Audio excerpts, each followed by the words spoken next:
ඉගෙන ගන්නකොට මම එක්කෙනෙකුට නෙමෙයි කියන්නේ පොදුවේ හැම කෙනාටම කියන්නේ වර්තමානයේ ඉන්නවම විකෘති මානසිකත්වයන් තියන අයට මම කියන්නේ අධ්‍යාපනයෙන් ඈත් වෙලා වෙන වෙන දේවල් කරගෙන ඉන්න හැමෝටම මම කියන්නේ ෆොටෝ ගහලා තමන්ගේ එක ෆොටෝ ගහලා ඒක එඩිට් කර කර ස්ටේටස් දාන එකයි ස්ටෝරි වලට දාන එකයි හැරෙන්නට Instagram එකේ ෆොටෝ අප්ලෝඩ් කර කර ඉන්න එක හැරෙන්නට වෙන වැඩක් නැති වුණා මම කියන්නේ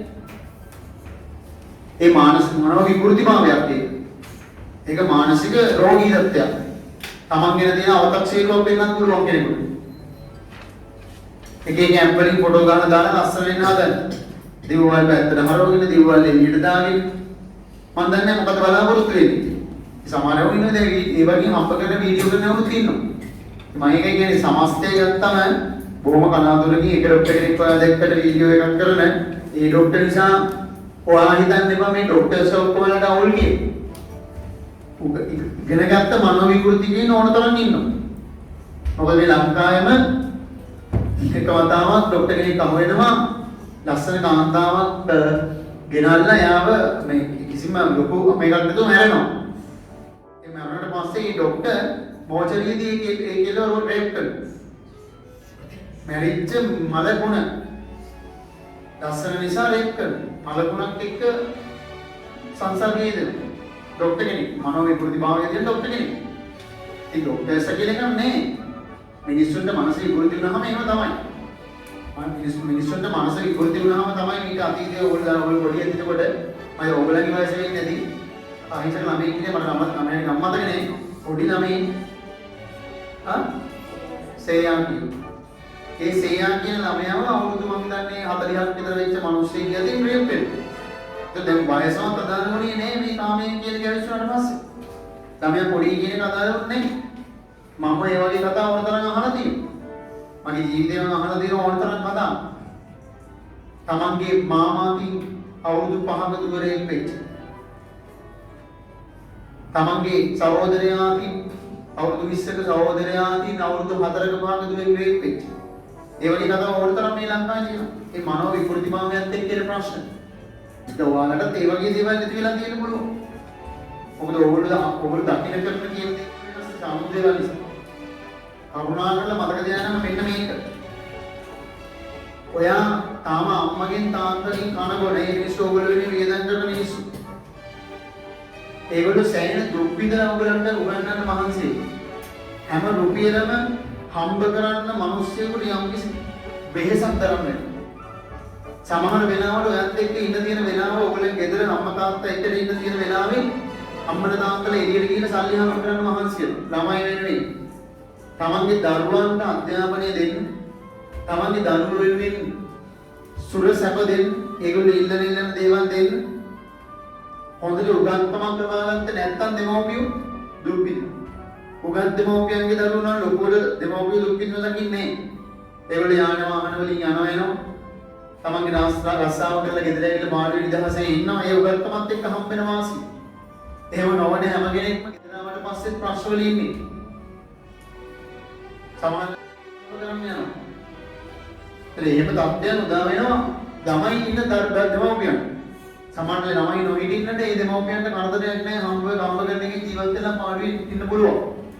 නමුත් ඔයා වෙනුවෙන් තමයි මේ මහන්සියම කරන්නේ. ඒතර ඔයා මේ මහන්සියම ගැන සත පහකට ගණන් ගන්න නැතුව ඔයා ඒ ගැන පොඩ්ඩක්වත් හිතන්නේ නැතුව ඔයා ඔයාගේ ආතල් එක නම් ගන්නෙ. ඔයා ඔයාගේ ලෝකේ නම් ඉන්නේ. අධ්‍යාපනයේ වෙනුවෙන් සාර්ථක ගමනක් යන්න වැඩ කටයුතු කරන්නේ නැත්නම් ඔයාට මගදී හම් වෙන මිනිස්සු නිසා ඔයාගේ දෙමව්පියන්ට දුක් දෙන්න හිතනවා නම් ඒක මහා අපරාධයක්. ඒක වහම වෙනස් විය යුතුයි. මතක තියාගන්න. මේ ඔයාගේ ජීවිතය හදන්නේ ඔයාගේ දෙමව්පිය දුක් විඳින්නේ. වෙන කාගේවත් ජීවිතයක් හදන්නේ නෙමෙයි. ඒගොල්ලෝ ඔයාව ලෝකයට බිහි කරලා ඒ කරගත්ත දේ නිසා වගකීමක් ඒගොල්ලන්ගේ ශරීර ජීවිතයට ආවා.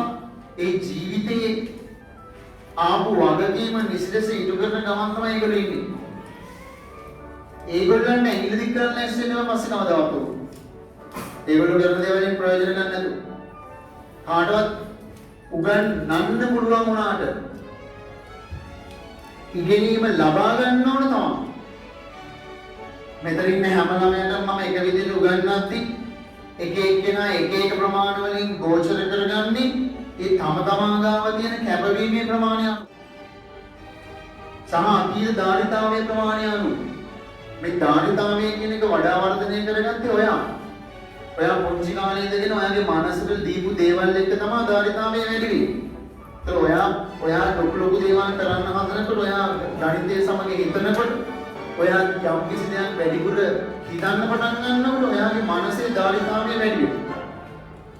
ඒ ධාරිතාවය වැඩි කරගන්න අපි වගේ නෙමෙයි අපිට වඩා වෙනස් විදිහකට හිතන අයත් ඉන්නවා. ආරණ්‍ය සේනාසන වලින් ස්වාමීන් වහන්සේලා පැය ගණන් දවස් ගණන් සති ගණන් මාස ගණන් භාවනා කරමින් දවසට එක වේලක් පමණක් වළඳමින් ඒ කරන්නේ ඒගොල්ලන්ගේ මානසික ධාරිතාව වැඩි කරගන්න උත්සාහ කරනවා. ඒ තමයි ව්‍යායාම මානසික ධාරිතාව වැඩි කරන්නේ. ඒ මානසික ධාරිතාවය වැඩි කරගත්ත ප්‍රමාණයට තමයි ඔයාගේ මනස දාගන්න පුළුවන් දේවල්.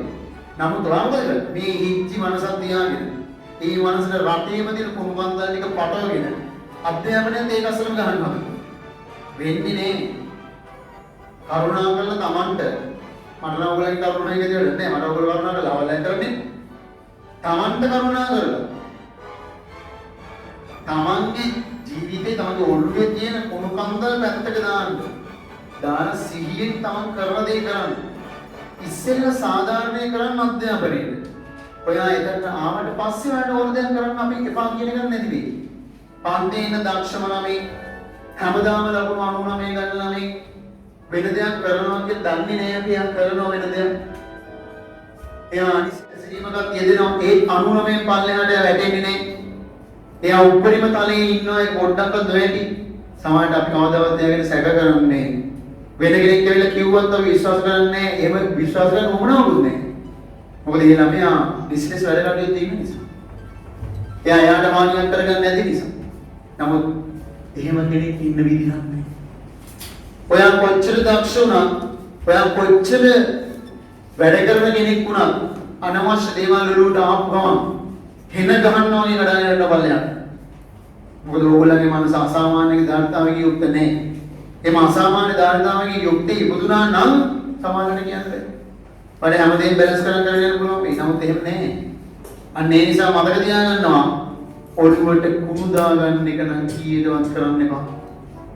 මොකද ඔයාලට තියෙන චූටි ඉඩ පොඩි ධාරිතාවකින් යුක්ත මනසක්. ඒකට අනවශ්‍ය දේවල් වැටුණු ගමන් ඔයා පළවෙනියෙන් ඔයාගේ මනස බැහැර කරන්නේ අධ්‍යාපනයෙන්. මොකද ඒක තමයි අමාරුම දේ ලොකුම කැපැසිටි එකක් කියන්නේ. ඔයා මෙහෙම හිතන්න. කම්පියුටර් පාවිච්චි කරන අය බහුතරයක් ඉන්නේ. ඔය මෙලෝ රහක් නැති ගොන් ඇප් එකක් දාන ලොකු ඉලක්ක නොගියට. වටිනා කියන ඇප් එකක් දාගන්න ගියොත් මොකද වෙන්නේ? ලොකු ඉලක්ක.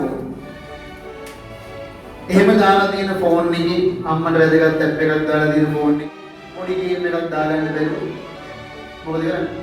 උඹර ලොකු ඇප් එකක් අම්මා දෝමනාලේ ඒක නෙවෙයි යන්නේ වගේ. ඕගොල්ලෝ දන්නේ නැති වුණාට ඕගොල්ලන්ගේ ජීවිතේ අනවශ්‍ය දේවල් වලින් කියනකොට මනස මුලින්ම අයින් කරන්න බෑ. ඔය ලොකුම කැපැසිටි කියන්නේ අධ්‍යාපනයෙන් බැහැර වීම.